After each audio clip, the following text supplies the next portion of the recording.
So, as you guys are aware, I did a video recently about the absolutely insane scandal that happened with the US aid funds and Politico and how they were writing articles, 22 to be exact, about Gamergate and essentially being funding anti gamer stuff. Anyway, you guys already know about that. Apparently, now, with the unearthing of everything that Elon Musk and Trump is finding, apparently the Walt Disney Company was also provided US aid funds by the Biden administration to create Nat Geo content. And some of the content that they created with this money is highly questionable.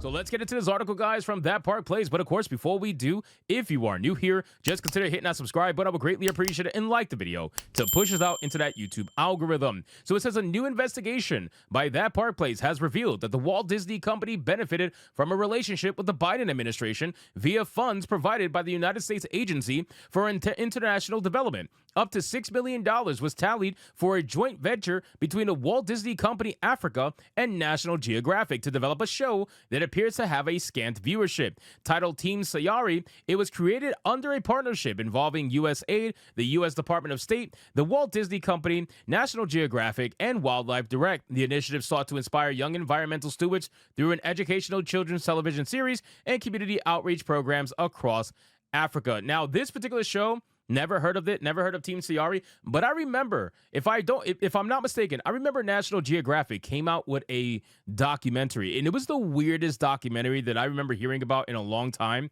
which is essentially trying to convince you that the entirety of human nature is gay, right? That's essentially what it was trying to do, because they were trying to say, well, the entire animal kingdom is gay. They were trying to convince people that the entire animal kingdom, all the way down to animals that don't even have any sort of real sex in them whatsoever, asexual, whatever, it didn't matter. They were trying to convince everyone that they were just all gay. Somehow, some way, every single animal is gay. Obviously, that's not true, because the animal kingdom would not be around if that was the case. But still, they were trying to convince everybody that the animal kingdom is gay. And I remember looking at that and I was thinking, what kind of freaking nonsense is this? Who would even fund something like this? And now, again, I don't know if USAID actually funded something like that. I just think it's pretty damn hilarious that they would even make something like that at the end of the day and try to convince people that it was the truth. So seeing something like Team Sayari, I don't know what this is about. I'm sure the article is going to tell us, but I think it's absolutely insane. According to publicly available data, the money for the show was approved for the Walt Disney Company in 2021, shortly after Biden took office. Of course it was, right? This is why all of these major corporations end up voting for Democrats,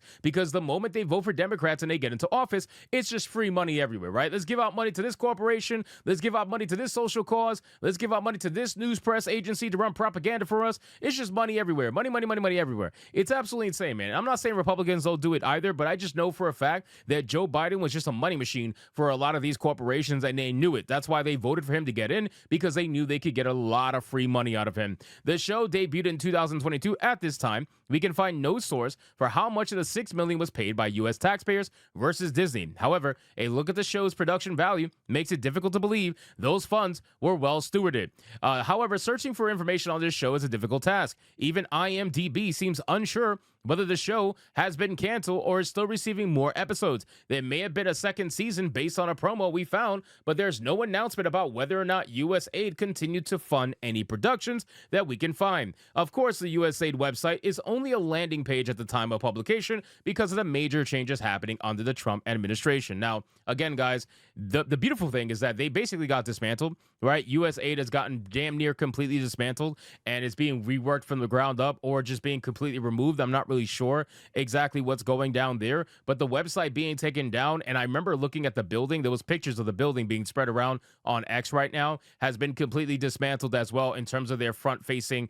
like advertisement, their plaque and whatnot. The name is completely gone. It's not even existing right now, and rightfully so, man. They are diving deep into the funds that we as taxpayers have paid to basically fund this nonsense, right? And at the end of the day, if they want to make this shit, go make it on your own dime. You know what I mean? Make it on your own dime. You know why they look for governmental grants when they do this stuff? Is because they know that this stuff is not going to make money. They know that this stuff is literally just used to push propaganda, messaging, or whatever the case may be. Now, I don't know that about Sayari, okay? I want to be very clear. I have no idea. Never watched that. But in general, they utilize funds from other entities, usually governmental. That's what Dustborn did. They utilize these funds to push this stuff and to make this stuff, knowing that it's not going to make money, but at least they have the funds and they're safe and they're employed and they're good, and you could just pay them to do the work, and that's basically it, right? They're contractors for the government, essentially, at this point.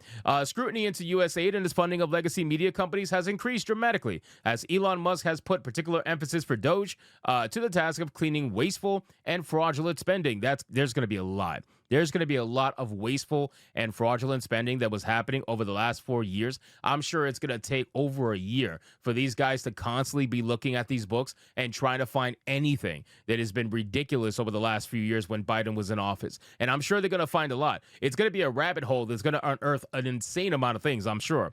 We here at That Part Place are just beginning our investigation into the many Disney company subsidiaries, and whether or not they were beneficiaries of taxpayer money over the last 4 years. At this time, we cannot confirm more than the Team Sayari project with specificity. However, as scandals grow over millions of dollars spent for this, things like political premium memberships by the government, one might safely conclude that the U.S. government for years and or decades has been using exorbitant spending to assist and curry favor with legacy media companies for purposes that may not have been fully understood by average citizens until right now. So again, ladies and gentlemen, like I said in my Politico video, it's pretty obvious at this point that companies like Politico are basically the right hand of the government. The entire reason they exist is to take money from them, number one, and to push out propaganda, whatever that may be. If the government says to push this out, they're going to push it out, right? And obviously a lot of it was anti-Gamergate stuff. Gee, I wonder why that is. Now we're hearing Gamergate 2 absolutely crushing them, and they have nowhere to go because now they don't control the narrative. But at the end of the day, it doesn't mean the work is done. There's still so much that we have to do, but I still do not understand why people will look at this as a shocking thing. I remember looking on X and seeing people say they couldn't believe that Politico would take money from the U.S. government. They couldn't believe that the government would even give money to these legacy media outlets. And I'm looking at them like, are we looking at the same government?